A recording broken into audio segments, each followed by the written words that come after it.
On a Friday the 13th in 1970, a mob of Londoners stormed Highgate Cemetery, convinced that they would find a real-life vampire. Their quest to destroy this otherworldly evil left behind a real-life headless and burnt body, and a rivalry that to this day refuses to die. Today, on Scream to Scream, we're going to take a deep dive into the bizarre tale of London's real-life vampire hunters. Before we do that, make sure you subscribe to Graveyard Shift and let us know in the comments which true-life ghost stories you'd like for us to cover in the future.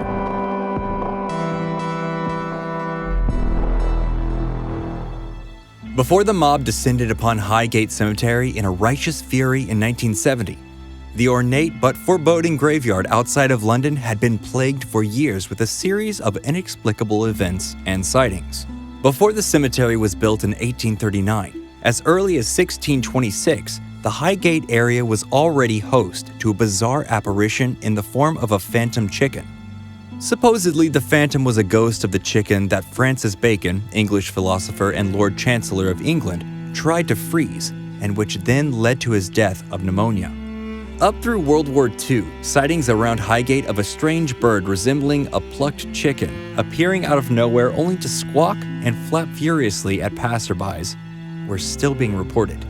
Somehow, this is not the most famous phantom to have haunted Highgate, because in 1967, two adolescent girls walking home along nearby Swains Lane claimed to have witnessed the dead rising from their graves by Highgate Cemetery's North Gate.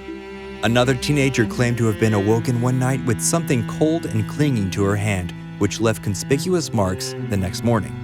Reports also circulated of a tall man in a hat walking in the area who could melt through the cemetery's walls. One such report came from occultist David Ferrand, who supposedly spotted a gray figure fitting that description on December 21st, 1969. Ferrand claimed to have known instantly that the eerie figure he witnessed was supernatural.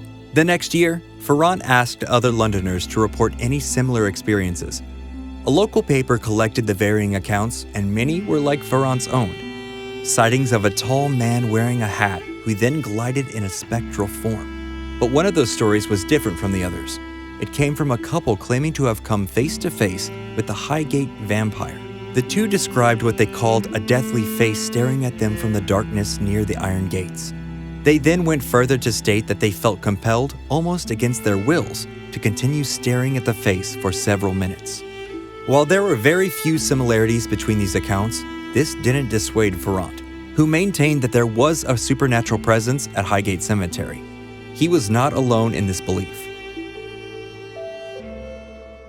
On February 27, 1970, the Hampstead and Highgate Express newspaper published an attention-grabbing article with the irresistible title, "Does a Vampire Walk in Highgate?" In the article, a man named Sean Manchester, who claimed to be a priest from an obscure religious sect known as the Old Catholic Church, said the being stalking Highgate was indeed a king vampire of the undead. He even asserted that he knew the monster's true identity. He believed the vampire was the undead body of a medieval Roman nobleman and practitioner of the black arts, who was brought to London in the 18th century and buried at Highgate. Manchester then purported that the vampire was once again hunting in London because modern-day Satanists had revived him. Luckily, the priest also had a simple solution to this vexing problem. Manchester suggested digging up the body, driving a stake through its heart, and removing and then burying its head. What happened next, according to Sean Manchester, was that a number of London residents reached out to him with their stories of vampire visitations. One, Elizabeth Vordewa, allowed Manchester to make an audio recording of her, in which she claimed she had 2 red lumps on her neck. Vordewa's boyfriend at the time, Keith McLean, swore she had what he had deemed an exorcist moment. McLean alleged that a deep, male voice came out of Vordewa one night and warned them, saying, "I'm going to bring both of you down." Manchester, with help from McLean, then performed a series of rituals to save Vordewa's soul. These rituals apparently worked, with Vordewa claiming she had made a full recovery with no further nighttime visitations. But while Manchester was fervent in his stance that what the citizens of London were dealing with was a bloodsucker, his rival, David Ferrand, wasn't convinced it was a Hammer horror-style vampire. He consistently countered Manchester's Nosferatu narrative with his own, which referred to the malevolent spirit as simply an evil figure. This difference in opinion seemed to shape the rivalry, which would define both men for much of their lives going forward. Because while Ferrand and Manchester both agreed that something unearthly and evil was inhabiting Highgate Cemetery, neither believed that the other was equipped to deal with it. Not content with just trade swipes in the local papers, both men were soon interviewed live on a Thames TV program. Between put-downs and pontifications, both declared that they would be the one to destroy the evil figure stalking Highgate. They also stated that they would begin the hunt the next night. But many viewers of the interview didn't think that that was quite soon enough. Within hours of the broadcast, dozens of viewers fashioning themselves vampire hunters and equipped with homemade stakes descended on the cemetery. The group had such a bloodlust for bloodsuckers that they even burst through the hastily assembled police barrier at the cemetery, scaling the walls in some places in order to gain access to the demonic den. Subsequently, Sean Manchester moved up his own plans of vampire hunting and joined the in-progress attack. In the chaos, Manchester claims that he was led by a psychic sleepwalker, described as a beautiful blonde woman by the priest, to a catacomb where a vampire resided.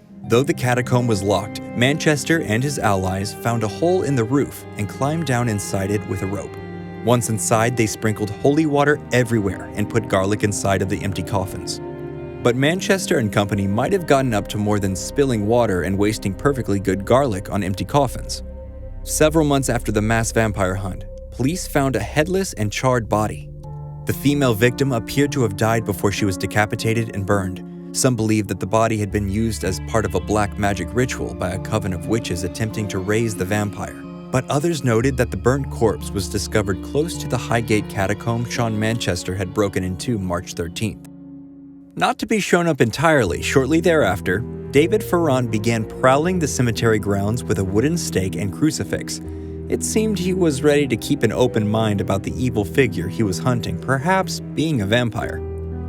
The police's minds were less open and they arrested Ferrand, though they didn't charge him with anything. Yet. David Ferrand stayed in the public eye thanks to the Highgate vampire, telling the local media he had recently found dead foxes in Highgate Cemetery. Initially, Ferrand simply said that the animals' deaths were a mystery, but after Sean Manchester claimed that they were the prey of the vampire, Ferrand's story changed. Over time, what had once been a few dead foxes became dozens of foxes that were completely drained of blood. The animals were also rumored to have been found riddled with bite marks. But while Ferrand was busy looking for bloodless foxes, Sean Manchester was, according to him, finally tracking down the vampire responsible. As he would later detail in his book about his vampire hunting days, Manchester claimed to have gained access to a tomb in Highgate Cemetery a few months after the 1970 vampire hunt. And after prying the lid off a coffin, he discovered a female vampire. But just as the fearless vampire killer was about to perform his sworn duty, a friend Manchester had brought along for backup bizarrely talked him out of driving a wooden stake through the vampire's heart. Thankfully, in 1973, a now friendless Manchester reports that he found the same corpse in a nearby cellar, and this time, with no quibbles, ran a stake through the vampire and set its body on fire. That same year, David Ferrand and Sean Manchester's rivalry led to a rumor of a so-called magician's duel. There were even flyers advertising the duel popping up in London next to bands' gig posters. On April 13, 1973, which was once again Friday the 13th, a large group of people gathered at Parliament Hill to see the two scourges of the underworld face off, but the duel, unfortunately, never happened.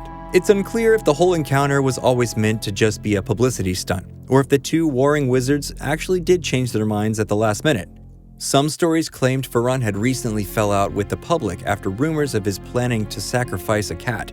Ferrand denied this was ever true, but did admit he stayed away from the duel because he was afraid of a violent reaction from the crowd. Another charge that David Ferrand would later deny happening occurred the next year. In 1974, officers charged him with offering indignity to the dead, along with desecration and vandalism.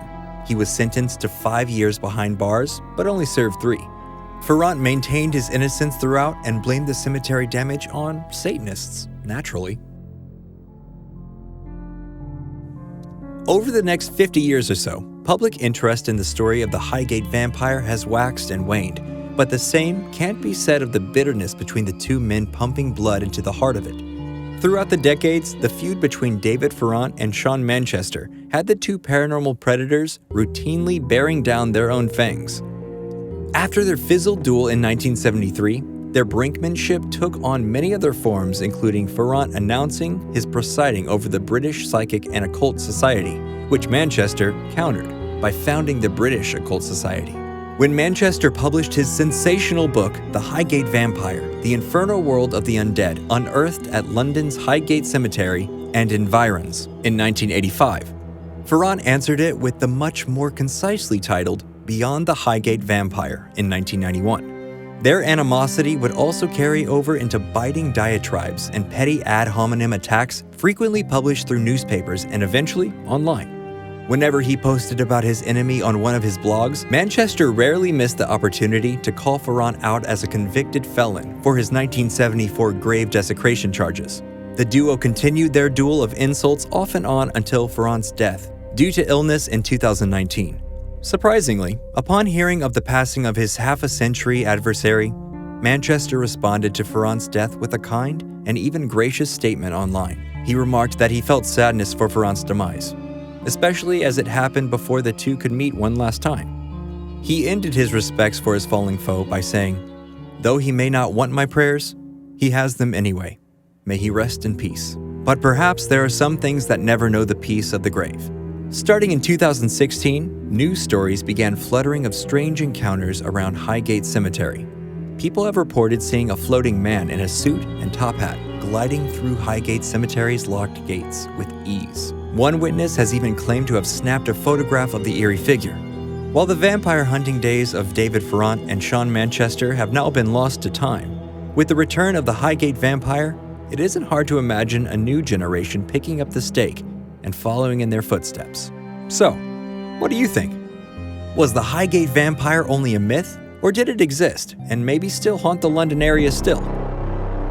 Let us know in the comments below if you have the courage. And don't forget, like, share, and subscribe for more videos from The Graveyard Shift.